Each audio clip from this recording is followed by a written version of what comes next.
Los niños que han tenido el privilegio, el gran privilegio, diría yo, de conocer a sus abuelos y que han tenido esa bella oportunidad de convivir con abuelos cariñosos, aun cuando se convierten en hombres y mujeres, esos niños recuerdan con añoranza a esos ancianos llenos de historias maravillosas con las que nos entretenían. Y créanme que yo fui uno de esos niños, o yo soy uno de esos niños ya hechos grandes. Mi historia personal, mis amados hermanos, está muy marcada por los relatos. Mi historia personal está muy marcada por las historias y los cuentos que mi abuelo Arturo solía hacerme siendo yo un pequeño. Los más fascinantes relatos de mi abuelo para conmigo eran aquellos en los que él siempre enfatizaba que en Cuba los Legrá somos una única familia. En Cuba los Legrá aparecieron tras la llegada de 3 hermanos, decía él, que arribaron a la punta de Maicí, 2 varones, una hembra, y que eran de origen francés, y que por allá por la segunda mitad del siglo XIX tuvieron que huir de Haití tras la quema de los cafetales haitianos. A mí me encantaba escuchar a abuelo cada vez que él decía que su mamá viajaba en un barquito desde la punta de Maicí hasta la República Dominicana cuando las cosas se ponían feas en Cuba. Yo no sé, y él se fue y me quedé con la duda si ella era dominicana o si tenía alguna procedencia dominicana, mis amados, pero para mí lo más importante era que mi abuelo, cada vez que salía conmigo o estaba en el patio, era como una aventura andante por aquellas historias tan lindas que para mí, siendo niño, eran muy atractivas. Con frecuencia, él me hablaba o nos hablaba, porque yo no era el único nieto y Miguel se me puede poner celosa, de un hombre que se apellidaba Gallinar y que vivió por allá por su zona en Maicí. Él decía que era un hombre que tenía muchas tierras, que era un gran productor de carne, un gran productor de leche por aquel entonces. Abuelo tenía muchas historias acerca también de un pariente llamado Veguero, Víctor Manuel Legrá, quien también llegó a ser su pastor, y que la historia de nuestra convención está muy marcada por su labor. Y muchas veces yo recuerdo que abuelo también hablaba de su tío Julián, quien llegó a ser su maestro en la escuela pública de aquel momento. Sin temor a equivocarme, yo creo que la mayoría de nosotros, la mayoría de los aquí presentes, al igual que yo, hemos estado expuestos a lo largo de nuestra vida a padres o a abuelos que en algún momento de nuestro peregrinaje por este mundo nos han cautivado con relatos, nos han cautivado con historias, y yo creo que detrás de esos relatos que nuestros mayores nos hicieron, habían enseñanzas, habían aprendizajes, pero también creo yo que en la mayoría de los casos esas historias se hacían para que hubiera un motivo de celebración. Había que celebrar algo. Había algún detalle a destacar que era quizás plausible o digno de imitar. Precisamente hoy, mis amados hermanos, domingo de resurrección, Marcos, el evangelista, nos regala uno de esos relatos cautivadores sobre la resurrección de Cristo que espero y he estado orando al Señor que, así como este relato fue cautivador para mí al leerlo en esta semana, también sea muy cautivador para ti al ser expuesto y analizado este texto en el día de hoy. Leamos por favor el relato de Marcos capítulo 16 versos 1 y 8 al 8, y yo te pido que le permitas al Espíritu Santo, en combinación con la palabra de Dios, que hable a tu vida y que cautive tu espíritu a través de los detalles que encontramos en este texto. Dice Marcos capítulo 16, verso 1 al 8, que pasado el día de reposo, María Magdalena, María la madre de Jacobo y Salomé compraron especias aromáticas para ir a ungir el cuerpo de Jesús. Muy de mañana, el primer día de la semana, dice el texto, llegaron al sepulcro cuando el sol ya había salido y se decían unas a otras: ¿quién nos removerá la piedra de la entrada del sepulcro? Cuando levantaron los ojos, vieron que la piedra, aunque era sumamente grande, había sido removida. Entrando en el sepulcro, vieron a un joven sentado al lado derecho, vestido con ropaje blanco, y ellas se asustaron. Pero él les dijo: no se asusten, ustedes buscan a Jesús el Nazareno, el que fue crucificado. Ha resucitado, no está aquí. Miren el lugar donde lo pusieron. Pero vayan, digan a sus discípulos y a Pedro: Él va delante de ustedes a Galilea, allí lo verán, tal como les digo. Y saliendo ellas, huyeron del sepulcro, porque un gran temblor y espanto se había apoderado de ellas, y no dijeron nada a nadie porque tenían miedo. Ante nosotros, en la mañana de hoy, un relato cautivador. Un relato sobre aquella mañana de domingo en la que el Salvador del mundo resucitó de entre los muertos con poder y gloria. Ante nosotros un relato que se trata del hecho más glorioso que ha tenido lugar en la historia de la humanidad, y por esa sencilla y profunda e inigualable razón, mis amados, en esta mañana yo les invito a adentrarnos en los detalles de este relato. Lo primero que salta a la vista cuando leemos estos cortos versículos del relato marcano sobre los acontecimientos de aquella mañana de domingo es el último homenaje de amor ofrecido al Maestro. Si notas en el verso 1, se nos dice que pasado el día de reposo, María Magdalena, María la madre de Jacobo y Salomé compraron especias aromáticas para ir a unir el cuerpo de Jesús.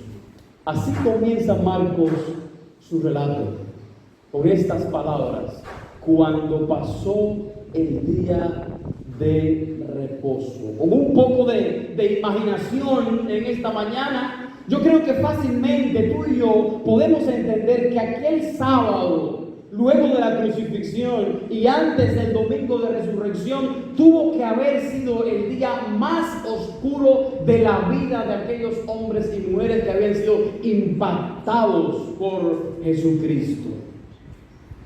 Cuando en la tarde del viernes Jesús entrega su espíritu en aquella cruz, cuando en la tarde del viernes el Señor expira, yo creo que todas las esperanzas de aquel grupo de hombres y mujeres que seguían a Jesús, yo creo que todos los sueños de aquellos cristianos se desvanecieron, se deshicieron, se esfumaron. Indudablemente, tras la muerte de Cristo, estos hombres rudos, estos hombres, la mayoría del vulgo, quedaron muy desanimados porque ellos habían apostado todo a Jesús, habían dejado todo por seguirle. Indudablemente, aquella tarde del viernes, mis amados hermanos, estos hombres quedaron consternados, quedaron desorientados, tristes, asustados. A partir de ese momento, su mayor preocupación sería cómo volver nuevamente a la rutina que hace 3 años dejamos atrás. Cómo volver ahora, después de 3 años de desvincularnos de aquella vida que normalmente llevábamos, y por seguir a Jesús la dejamos, y ahora Él se muere, no es lo que, o lo matan, no es lo que esperábamos de Él. ¿Cómo ahora reinsertarnos? cómo buscar la forma, cómo buscar algo que llene el vacío enorme que este hombre en quien creímos a plenitud, ahora al ser muerto y ser sepultado, deja ese gran vacío en lo más profundo de nuestros corazones y en lo más profundo de nuestras mentes. Creo yo que eso era lo que se cuestionaban, era lo que experimentaban aquellos discípulos del Maestro de Jesús. Después de haber estado 3 años junto al Señor, seguro que en esos momentos, mis hermanos, ninguno de ellos lograba pensar en el futuro con optimismo. Después de haber estado 3 años caminando con Cristo, estoy seguro que ninguno de ellos podía lograr tener un pensamiento alegre que tuviera que ver con los días por venir, sino todo lo contrario. Yo creo que la desesperación y la falta de significado les presionaban por todas partes. El significado de sus vidas que habían encontrado en Cristo, de repente lo habían crucificado, de repente ese significado había sido sepultado junto con Jesús. Pero, gloria al Señor, las mujeres seguidoras de Jesús, mis amados hermanos, enfocaron aquel domingo en la mañana el asunto de una manera muy diferente a la que tal parece ser lo estaban enfocando los hombres que seguían a Jesús y que eran sus apóstoles, sus discípulos. Algunas de ellas nos dice Marcos que María Magdalena, María la madre de Jacobo y Salomé se habían puesto de acuerdo para tempranito en la mañana de aquel domingo ir al sepulcro para terminar aquellos ritos funerarios y unir el cuerpo de Jesús, rindiéndole así su último homenaje de amor. Lucas nos dice que había también otras mujeres que fueron al sepulcro, así que tal parece ser que hubo 2 grupos de mujeres según Lucas 24:10 que esa mañana indistintamente se propusieron ir al sepulcro con la misma intención. Pero lo más importante de todo es que había un grupo de mujeres que se disponían a ir a ungir el cuerpo de Jesús. Pero a diferencia de los egipcios, los hebreos, por su cultura, no eran gente que embalsamaran a sus muertos. Los relatos bíblicos sobre los rituales funerarios nos revelan lo meticuloso que solían ser los judíos al preparar los cadáveres para su entierro. Se nos dice que los parientes y los amigos del difunto bañaban el cuerpo del que había muerto. Luego de bañarlo, lo impregnaban con especias aromáticas, con un buen aceite para el momento, para la ocasión, y luego lo envolvían en telas. Hecho este acto, los vecinos y otras personas iban luego a donde estaban los familiares a expresar su profundo dolor, a consolar a la familia, y aparejado a ello, entonces los judíos, luego de hacer todo este rito preparatorio, enterraban a los muertos por lo general el mismo día del fallecimiento. ¿Y por qué el mismo día del fallecimiento, pastor? Si a nosotros los cubanos nos encanta estar 24 y 25 horas con nuestro pariente tendido en la sala de la casa o en la funeraria. Tal parece que eso nos fascina. ¿Por qué los judíos eran tan faltos de amor?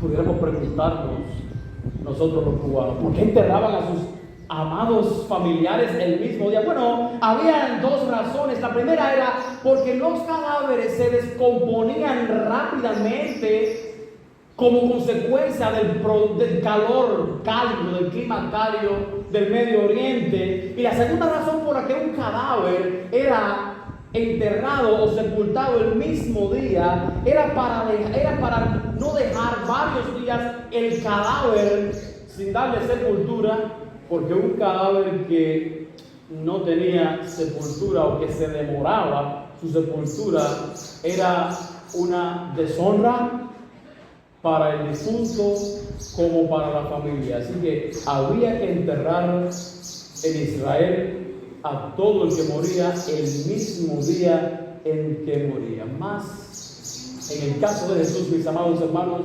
encontramos una tercera razón. A las 6 de la tarde del viernes, Israel entraría en el día de reposo.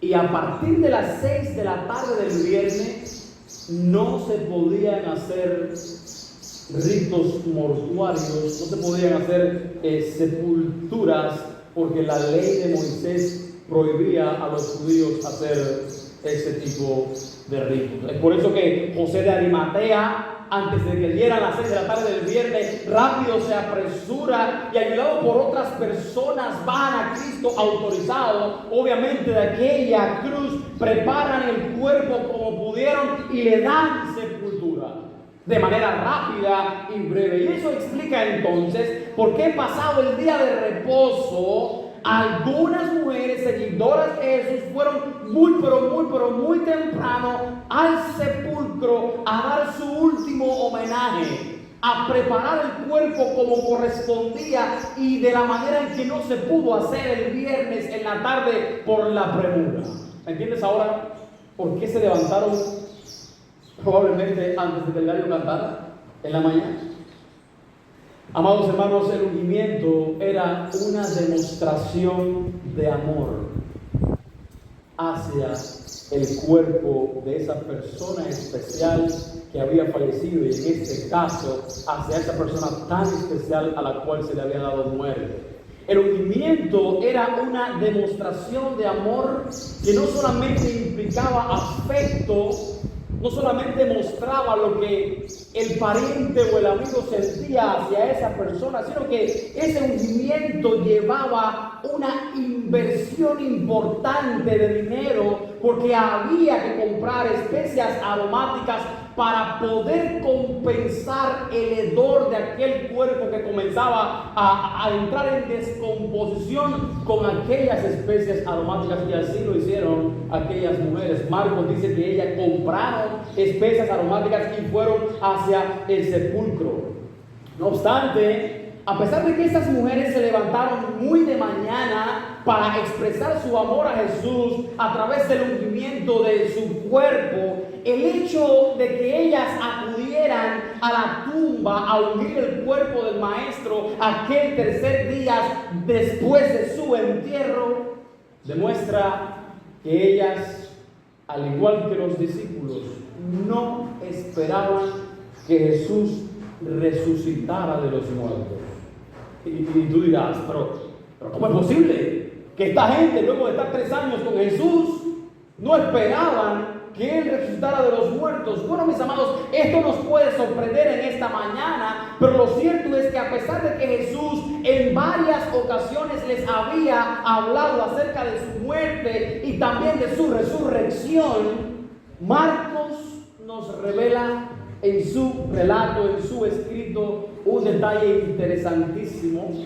Y escucha conmigo, por favor, lo que nos dice el evangelista en el capítulo 9, versos 32, 31 y 32 de su evangelio. Y cito, fíjate lo que Marcos había recogido en su relato. Porque Jesús enseñaba a sus discípulos, dice el texto, y les decía: el Hijo del Hombre será entregado en manos de los hombres y lo matarán. Y tú sabes que el Hijo del Hombre, ¿quién es? Jesús. Jesús estaba hablando de su gente sobre él mismo. Oigan, a mí me van a entregar. Oigan, a mí me van a matar. Pero oigan, les tengo una buena noticia: a los 3 días el Hijo del Hombre resucitará. Pero Marcos nos deja ver un detalle interesante en el versículo 32 del capítulo 9 de su evangelio, y él añade como una nota editorial, como una interpretación. Pero ellos, ¿quiénes? Los discípulos, los seguidores de Jesús, no entendían lo que les decía y tenían miedo de preguntar a Jesús. Wow. Nunca te quedes con dudas, hermano. Nunca nos quedemos con dudas, por favor. Así que con este detalle en mente, entonces nosotros podemos comprender por qué el día domingo, el primer día de la semana, comenzó de la manera en que comenzó. De manera que, si seguimos analizando nuestro texto, nosotros notamos que aquellas tres mujeres, mientras se dirigían a la tumba de Jesús para ungirle muy de mañana, aquel primer día de la semana, ellas se hicieron una pregunta que hasta ese momento, al ver el texto, ellas no la habían considerado. Iban muy apresuradas a unir el cuerpo del maestro, y esa pregunta que ellas no se habían planteado, quizás por la tristeza, quizás por tantas cosas que embargaron su mente y su corazón, era la siguiente: ¿quién nos removerá la piedra de la entrada del sepulcro? Y esta pregunta es entonces la pregunta que nos lleva a considerar otro aspecto de este relato cautivador, y es nada más y nada menos que la realidad de los obstáculos que se interponían al último homenaje de amor. No cabe la menor duda de que la preocupación de aquellas mujeres era una preocupación muy razonable. El mismo Marcos nos aclara en el versículo 4 del capítulo 16 que la piedra era, dice mi versión, sumamente grande. Y ellas lo sabían, porque otro evangelista dice que estas dos Marías más José habían estado frente a la tumba cuando ellas vieron que la tumba fue tapada con una enorme piedra. Y de hecho, mis amados hermanos, tenía que ser una enorme piedra para poder tapar por completo aquella apertura de un sepulcro que había sido nada más y nada menos que cavado en el interior de una roca, según dice Mateo 27. Dice Mateo 27 que tomando José el cuerpo, lo envolvió en un lienzo de lino limpio y lo puso en su propio sepulcro nuevo que él, José, había excavado en una roca. La tapa tiene que ser una tapa especial, una roca también. Pero estos razonamientos de las mujeres nos dan a entender, mis amados hermanos, que ellas no sabían tampoco que una guardia de romanos había sido colocada para custodiar el sepulcro. Ellas nunca hablaron de la guardia de romanos, ¿se acuerdan? De los romanos. Simplemente, de repente le llegó a la mente: ¿quién nos removerá la piedra? Por eso hablo de los obstáculos en plural, porque aunque de manera literal ella reconoce en el texto un único obstáculo, tú y yo sabemos, gracias a la armonía de los evangelios, que no había un solo obstáculo que iba a tratar de impedir aquel homenaje de amor, sino que eran tres obstáculos. De manera que el segundo era que habían custodios, guardias custodiando aquel sepulcro, y estos guardias probablemente no iban a dejar pasar. De hecho, no lo iban a hacer porque tenían orden estricta. No iban a permitir que nadie se acercara al cuerpo de Jesús. Por lo tanto, mis hermanos, no había solo un obstáculo, como ya te dije, habían tres obstáculos: aquella piedra inmensa, aquella guardia que custodiaba el sepulcro y aquel sello que Roma le había puesto al sepulcro del Señor, un sello romano. El primero de estos obstáculos, que ellas muy bien identificaron, mientras los otros no lo identificaban, era aquella piedra. Pero ¿por qué estas mujeres no sabían acerca de la guardia romana como obstáculo? ¿Por qué estas mujeres tampoco sabían acerca del sello romano como obstáculo? Bueno, mira, el capítulo 27 de Mateo nos brinda algunos detalles interesantes sobre el tema a partir del verso 62. Dice Mateo que al día siguiente, o sea, el sábado, que es el día después de la preparación, se reunieron ante Pilato los principales sacerdotes. Recuerda que el viernes los discípulos se dispersaron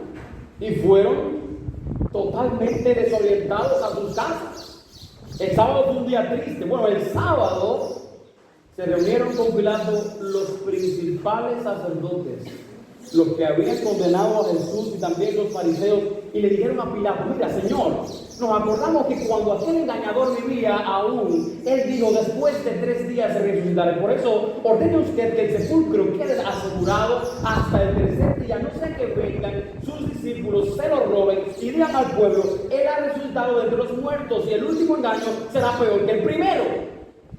Pilato entonces les dice a ellos: una guardia tiene, vayan, asegúrenlo como ustedes saben.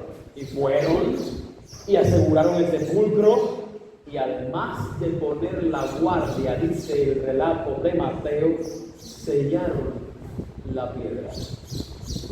Y esos detalles, esas mujeres no lo conocían. El sellado del sepulcro era nada más y nada menos que una cuerda que los soldados romanos habían pasado de extremo a extremo, tratando de ponerle seguridad a aquella tapa de la tumba, y en ambos extremos aquella cuerda era sostenida por arcilla. De manera que este sello que Roma había puesto a través de sus soldados hablaba de que allí, en aquella tumba, había una autoridad legal de Roma, de manera que todo aquel que osara romper el sello para abrir el sepulcro incurriría en un delito, en una infracción de la ley romana, y por lo tanto toda la ira del imperio romano, toda la ira de la justicia romana caería sin lugar a dudas sobre el infractor que osara infringir o violentar aquel sello. Por otra parte, la guardia romana, mis amados hermanos, probablemente eran soldados de la cohorte de Jerusalén y no del templo, como algunos dicen, y eran gente con sangre fría, entrenados para tener sangre fría. Eran gente entrenada para seguir órdenes estrictas, y con ese objetivo habían ido allí al sepulcro. Así que yo me imagino que tú te estés ahora imaginando, valga la redundancia, todo el panorama de obstáculos que aquellas mujeres tenían que enfrentar en su deseo de rendir un homenaje de honor. Pero, gloria al Señor, de repente este relato cautivador que nos ocupa en esta mañana, mis hermanos, cambia de tono, y aquellas mujeres que tal parece ser iban cabizbajas, dice Marcos que cuando levantaron los ojos vieron, ¿qué cosa? Que la piedra, aunque era sumamente grande, añade Marcos, había sido removida. Gloria al Señor. Y de esta manera Marcos nos introduce en otro nivel dentro de esta asombrosa historia. Los obstáculos son removidos. Gloria al Señor. Y digo los obstáculos en plural para enfatizar con toda intencionalidad, mis amados hermanos. Y vamos por parte, por favor. El primer obstáculo era aquella piedra, como te dije ahorita, aquella piedra que los evangelistas describen como grande, como muy pesada, y de repente esta piedra grande y muy pesada, de una manera milagrosa, es removida. Aquella piedra preocupante, cuando ella alza la vista, la ven removida, y a pesar de los detalles que se nos brindan en los evangelios sobre el proceso que se tuvo en cuenta para cerrar esta tumba, la piedra había sido removida. Y bueno, ¿y cuáles son los detalles? Bueno, mira, las palabras griegas usadas para describir la piedra en su relación con el sepulcro son palabras muy significativas y no te voy a atiborrar con tecnicismo, simplemente escucha para que comprendas mejor el relato y la gloria de lo que ocurrió aquel día domingo. En Mateo 27:60, Mateo usa una palabra griega que se pronuncia culio, y culio significa rodar.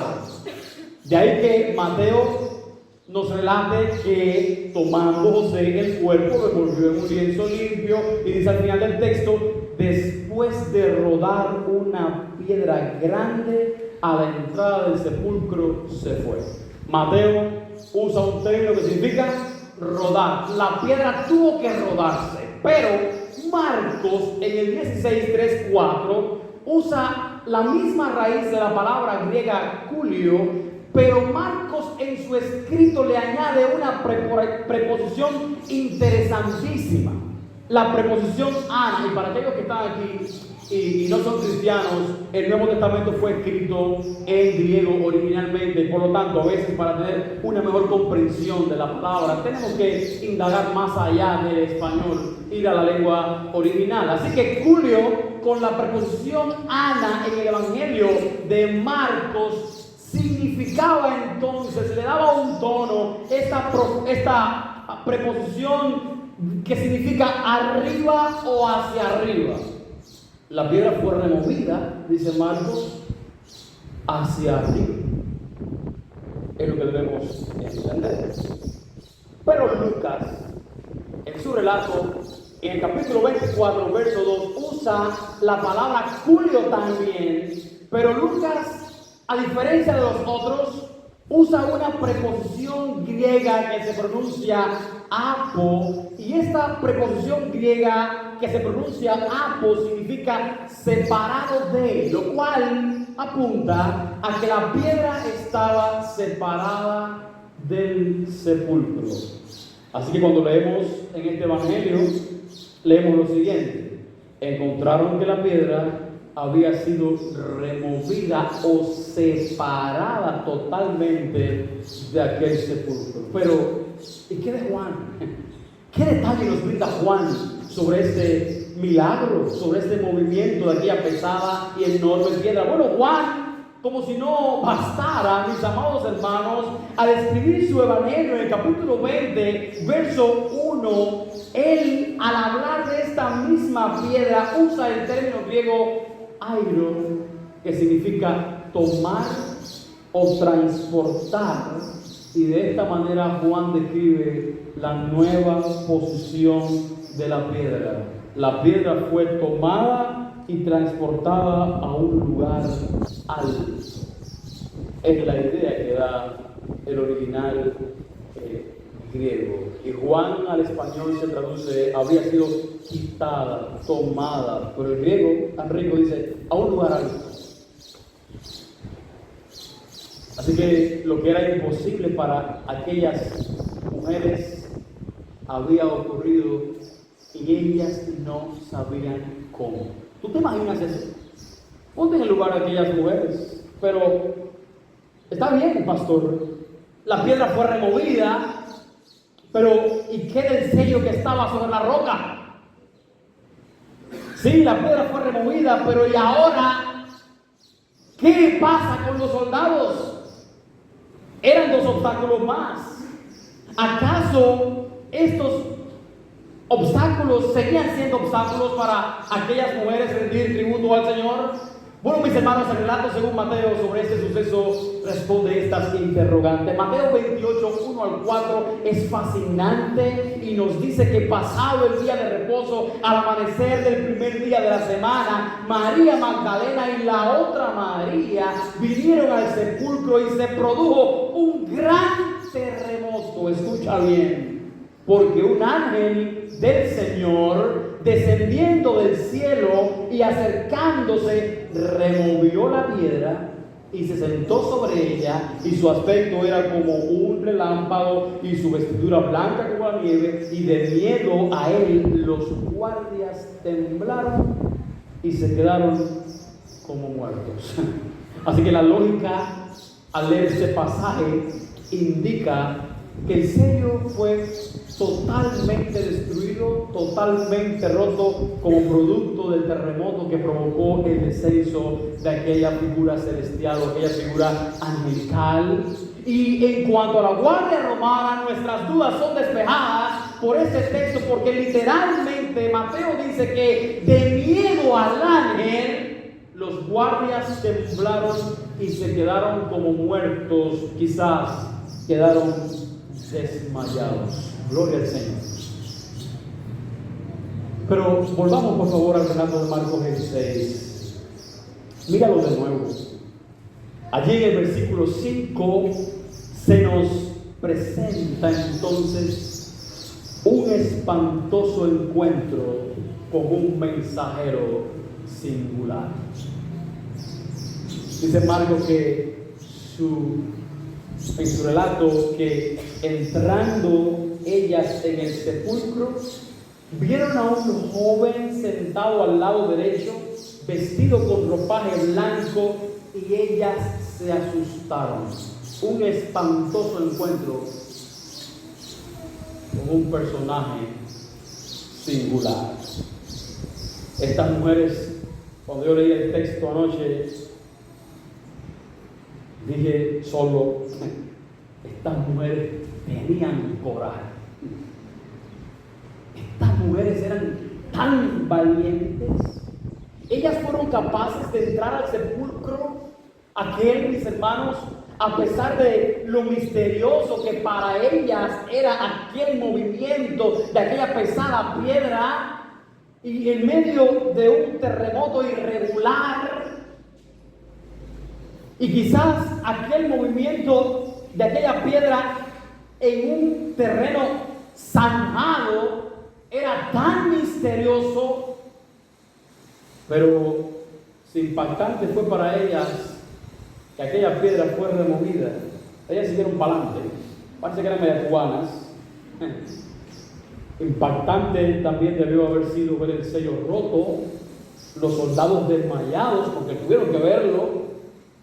Pero yo creo que más impactante fue ver a aquel joven con características especiales, y a quien Mateo, siendo más descriptivo que Marcos, llama ángel, y a quien Mateo dice que él se sentó, y parece ser una ironía esto, el ángel remueve la piedra y se sienta sobre la piedra, pero Marcos nos presenta a este ángel simplemente a la entrada del sepulcro, sentado al lado derecho y obviamente sobre la piedra, porque la palabra de Dios es inspirada en su totalidad. Amén. Así que estas mujeres estaban ante un mensajero de Dios que había descendido del cielo. Estaban ante un mensajero de Dios, mis amados, que había provocado un terremoto. Estas mujeres estaban ante un mensajero de Dios que había roto el sello romano, que había removido la piedra, y para más detalles era un mensajero de Dios que estaba vestido con ropaje blanco como de nieve, y que su aspecto era como un relámpago, algo inimaginable. Y este hombre, o este ángel, perdón, había causado pavor en los guardias. Pero sobre todas las cosas, este encuentro, este ángel era portador de una noticia sin igual. Gloria al Señor. Y ese es el otro elemento de este relato cautivador que nos presenta Marcos en su narrativa. La noticia que cambió el mundo y que portaba aquel ángel. Eso lo vemos en el texto. Ahora, ¿cuál es esa noticia? Amigo que nos visitas en esta mañana, la noticia que cambió el mundo y que portaba aquel ángel no tiene que ver con ningún descubrimiento científico.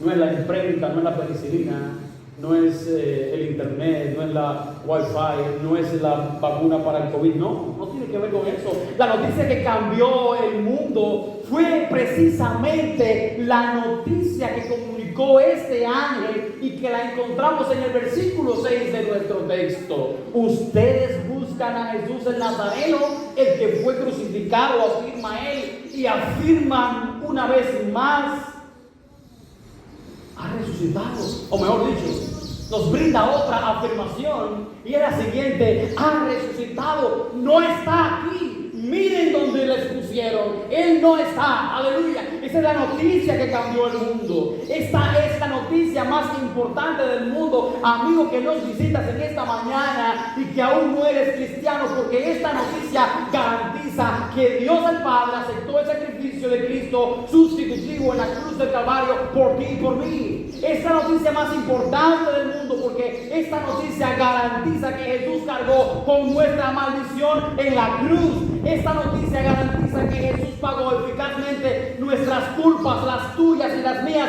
en la cruz. Esta noticia de la resurrección y que el ángel portó, comunicó, garantiza que si venimos ante Él en arrepentimiento, Él nos perdona y otorga vida eterna. Por eso es sin igual, por eso es la más importante del mundo, porque es una noticia que garantiza que Jesús es Dios tal y como Él lo dijo, y como Dios Él puede darnos, Él y absolutamente Él puede darnos seguridad de vida eterna. Pero es una noticia la más importante del mundo, la que aquel ángel estaba comunicando, porque ella garantiza que Jesús tiene total poder sobre la vida y sobre la muerte, pero también porque ella garantiza que nuestra fe no es vana. Gloria al Señor. La fe de todos aquellos que nos congregamos cada domingo y que nos congregamos otros días de la semana en el nombre de Jesús no es una fe vana. Por eso es la noticia más importante del mundo, porque el Padre aceptó el sacrificio, sacó al Hijo de entre los muertos, y por lo tanto la fe del cristiano y de todo aquel que viene a Cristo es una fe que no está basada en un muerto, en un cadáver metido en una piedra, sino en un cadáver que murió en la cruz, fue guardado en el interior de una piedra, pero rompió la piedra con el poder de su gloria para darnos vida y vida eterna. Amén. Esa es la fe de nosotros los cristianos. Por eso orgullosamente decimos: somos el pueblo de Dios, Cristo es nuestro Señor. Amén. Y somos la única fe, el único pueblo, el único movimiento, si tú quieres llamarle, que tiene a un líder, que su influencia, su poder, absorbió el poder de la muerte. Ha dejado su tumba vacía porque simple y llanamente la muerte no pudo retenerlo. Gloria al Señor. Y mira, hermano, sería un placer para ti, para mí. Anoche en la madrugada yo lo leí, me deleité. Pero mira, te recomiendo, por favor, sería un deleite para ti, para mí, para nuestra alma hoy, profundizar, sumergirnos en toda la belleza que Pablo nos presenta sobre la resurrección de Cristo en 1 Corintios capítulo 15. Te lo dejo de tarea, léelo. Pero hay más. En el relato de la resurrección se nos presenta una encomienda sin igual. Versículo 7, mira, en la parte A, allí luego de que el ángel le mostrara el lugar donde el cuerpo de Jesús había colocado y que ella percatarse de que en aquel lugar donde lo habían dejado, él no estaba, su cuerpo no estaba, el mensajero de Dios le dio una encomienda sin igual a aquellas valiosas mujeres, una encomienda sin igual. Le dice: vayan, digan a sus discípulos y a Pedro. ¡Wow! Una encomienda. Hermanos, aunque la indicación del ángel es más precisa y continúa, yo no quiero torcer el texto, yo quiero dejarlo hasta aquí por un momento. Vayan, digan a sus discípulos y a Pedro. ¿Sabes algo? Era necesario que la noticia de la resurrección se supiera y pronto, y se supiera por los discípulos. Era necesario que Pedro, como el principal de los discípulos, y todos los demás supieran que Jesús había resucitado. Era necesario que esta noticia se supiera para despertar la fe que estaba languideciendo en los discípulos. Era necesario que estas mujeres fueran las emisarias de la resurrección de Cristo, para que los discípulos salieran de aquel estado de consternación en el que se encontraban, y para que se dieran cuenta de que todo no se había acabado. No, recién comenzaba la aventura de ellos con Jesús, porque había resucitado tal como Él lo había dicho. Y había resucitado porque su reino no es de este mundo. Él había dado allí en la cruz del Calvario su vida y la había vuelto a tomar, porque Él mismo había dicho: porque nadie me la puede quitar. Yo la tomo, yo la doy, yo la tomo. Nadie me la puede quitar. Y esta noticia, mis amados hermanos, los discípulos necesitaban oírla. ¿Cuál? ¡Jesús vive! ¡Jesús vive! ¡Jesús vive! Era esa encomienda especial que se le estaba dando a estas mujeres. Vayan y digan que Jesús vive, Él no está muerto. No obstante, las palabras del ángel continúan, mis hermanos, y en ellas se nos presenta una promesa cumplida. Lo verán tal como les digo. Verso 7, última parte. El Señor había prometido a sus discípulos que después de resucitar, Él iría delante de ellos a Galilea. Marcos 14:28 contiene la información. Ellos quizás no entendieron nada en aquel momento, mas ahora el ángel, porque estaban despistados. Hermanos, recordemos que los discípulos no tuvieron nunca una comprensión cabal de Jesús. Por eso el viernes yo me atreví a asegurar desde este lugar que el ladrón en la cruz, el ladrón que se arrepintió, tuvo una comprensión, a mi juicio, un poquito más acabada que los discípulos. Yo creo que allí en la cruz, aquel hombre que se arrepiente, y permítanme este paréntesis, ahora que estamos en un mayor grupo, la gracia especial de Dios fue con aquel ladrón, de tal manera que aquel ladrón comprendió lo que los discípulos no habían comprendido, al decir: Jesús, acuérdate de mí cuando vengas en tu reino.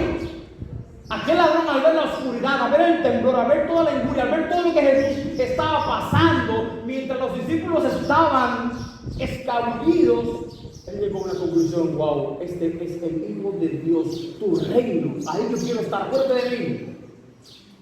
Y estos hombres, estos muchachos, estos discípulos no habían entendido de que iré a Galilea y allí me encontraré con ustedes. Pero ahora el ángel está diciendo: vayan, Él va delante de ustedes a Galilea, allí lo verán tal como Él les prometió. Y aquí estaba la promesa cumplida. Pero, amados, el relato no omite lo que considero es una actitud inesperada.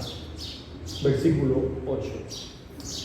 El relato de Marcos es un relato muy explícito en decirnos que saliendo ellas, huyeron del sepulcro porque un gran temblor y espanto se había apoderado de ellas, y no dijeron nada a nadie porque tenían miedo. ¿Lo escuchaste bien? No dijeron nada a nadie de aquella noticia sin igual que tenían que propagar. ¿Por qué? Porque tuvieron miedo. Y el Evangelio de Mateo añade que se fueron con temor y gran gozo a la vez. Había una mezcla. Aunque pueda parecer contradictorio lo que dice Marcos de lo que dice Mateo, mira, no hay contradicción. Había una mezcla, no hay dificultad interpretativa aquí, mis amados hermanos. Ellas tenían emociones encontradas, temor, porque lo que ha pasado es sobrenatural, no lo esperamos, a pesar de que Él lo dijo. Y me imagino que a partir de ese momento comenzaron a triangular todo aquello que Jesús le había dicho a lo largo de 3 años, pero a la vez gozo, porque íbamos a ungir un cuerpo casi putrefacto, pero no está milagrosamente. Y hemos visto que había un sello, hemos visto que había una guardia romana, había más obstáculos que la misma piedra. Algo poderoso ha pasado. Pero, mis amados hermanos, es comprensible, o debe ser comprensible para ti y para mí en esta mañana, aquel temblor y aquel espanto, aquel miedo. Pero tenía miedo ella, sí, claro, lo dice el texto. ¿Miedo a qué? ¿Acaso tenían a la burla de que al decir la noticia se burlaran de ella? ¿Acaso tenían estas mujeres al escepticismo de sus hermanos en la fe? ¿Acaso estas mujeres tenían temor al rechazo de aquellos hombres que eran los apóstoles? ¿Acaso estas mujeres tenían temor a la incredulidad de aquellos discípulos? Probablemente. ¿Acaso fue eso lo que provocó que estas mujeres no abrieran sus bocas con prontitud para comunicar la noticia encomendada? Probablemente. Lo cierto es que cuando las mujeres fueron a la ciudad para anunciar a los apóstoles que Jesús estaba vivo, lo cierto es que los evangelios nos dejan ver que la respuesta inicial de los apóstoles fue precisamente esa: incredulidad. Y parece que las paralizaba a ellas, o las paralizó a ellas, mientras iban de camino a los discípulos. En mi introducción dije que los relatos por lo general tienen enseñanzas, provocan aprendizajes, y también en mi introducción dije que a menudo cuando relatamos algo lo hacemos para celebrar o contagiar a alguien con una buena noticia.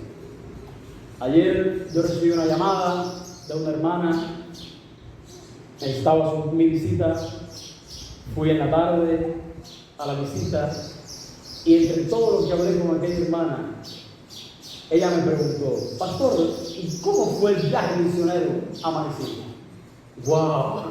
Y yo hice el relato, hermano. ¿Con qué intención? Con la intención de que mi gozo fuera el gozo de ella. Gloria al Señor. Pero, amados hermanos, el relato de la resurrección que hemos leído en esta mañana, a mi juicio, es un relato que nos enseña, y obviamente toda enseñanza nos lleva a un aprendizaje, pero este relato es un relato que también nos lleva a gozarnos y a celebrarnos en el Cristo resucitado. Amén. Por eso cantamos a veces: resucitó, glorioso es, Cristo venció, la tumba ya vacía está, resucitó. Y cantamos tanto así: Cristo la tumba venció y con gran poder resucitó.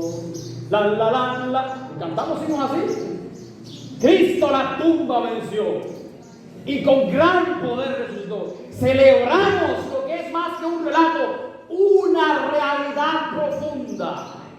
Amada iglesia, Cristo vive. Amén. Cristo vive. Esa es una gran noticia que tú y yo debemos propagar, porque solo Él puede cambiar este mundo caótico que se encuentra inmerso en el pecado. Iglesia, gocémonos en el Señor y en el poder de su resurrección, porque Cristo remueve las piedras.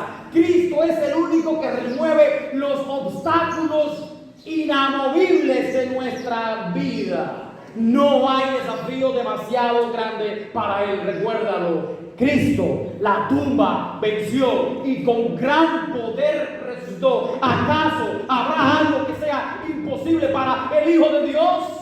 Y tú y yo sabemos perfectamente que absolutamente nada es imposible para el Hijo de Dios, porque Él es el mismo Dios. Iglesia, nada ni nadie puede cambiar ni entorpecer los planes del Cristo viviente para ti. Gloria al Señor. Lo que Él ha prometido, Él lo cumplirá. Confiemos firmemente en sus promesas. Aunque el panorama se torne lúgubre, aunque el panorama se torne sombrío, aunque el panorama se torne desesperanzador, Cristo es nuestro puerto más seguro y nos hace bien confiar en sus promesas, que son como inmutables. Gloria al Señor. Pero a ti, amigo que nos visitas en esta mañana, esté sentado arriba, esté sentado abajo, quiero preguntarte algo en esta ocasión. ¿Qué vas a hacer con Cristo? ¿Qué vas a hacer con el Cristo que murió por ti en la cruz del Calvario y resucitó para darte vida eterna y cambiar tu vida? ¿Seguirás alejado de Él? Amigo que estás aquí, que aún no eres cristiano, ¿seguirás viviendo tu vida a tu manera, sin tener en cuenta su voluntad? ¿Seguirás viviendo tu vida a tu manera, sin tener en cuenta los planes de Jesús, los planes de Dios para tu vida?